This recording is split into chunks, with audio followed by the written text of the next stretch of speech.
কি খাও তুমি? পরিত্রাণ সংস্থার আন্দোলনকারীদের সঙ্গে পুলিশের ধাওয়া পাল্টা হওয়ার সময় নিজ বাসার বারান্দায় মা বাবার সঙ্গে দাঁড়িয়েছিল শিশুটি।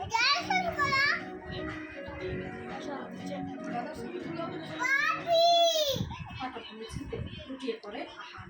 ছেলেকে ধরে তুলতে গিয়ে রক্তে ভিজে যান বাবা আবুল হাসান ও মা সুমি আক্তার। ছেলেটির ডাল চোখ গুলিবিদ্ধ হয়ে সেগুলি মাথার